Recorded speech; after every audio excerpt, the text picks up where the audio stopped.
Tomato sauce ಹಿಂಗೆ ಬೆಳ್ಳುಳ್ಳಿ paste packet ಹಾಕಿ ತೋರಿಸು. ಅದು ಇವಾಗ ಲಕ್ಷಣ ಹಾಕಲ್ಲ ಮಮ್ಮನೆಗೂ ಪಾತ್ರೆ ಬಿಲ್ಲ ಲಕ್ಷಣ ಜಾಸ್ತಿ ಐತಿ. ಹಸಿ ಮೆಣಸ್ಕಾಯಿ ನೋಡು ಅದೆಲ್ಲ ವೀಡಿಯೋ ಮಾಡ್ಕೊಂಡು ಮಾಡಿದ್ದು. ವಿಡಿಯೋ ಕರೆಕ್ಟ್ ಬರ್ತದೆ ವಿಡಿಯೋ ಮಾಡಿ ಯೂಟ್ಯೂಬ್ ಹಾಕ್ಬಿಟ್ಟು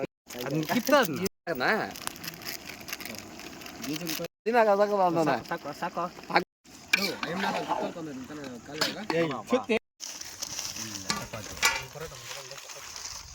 ಚಪಾತಿ ತಗೊಳ್ಳಲಿ ಸೂಪರಾಗಿ ಬಂದಿದೆ. ಪೀಸ್ ಮಾತ್ರ ಸೂಪರಾಗಿ ಬಂದಿದೆ. ಅವನು ಹೇಳ್ದ ಪರೋಟ ಸೂಪರ್ ಆಗಿದೆ ಫ್ರೆಂಡ್ಸ್.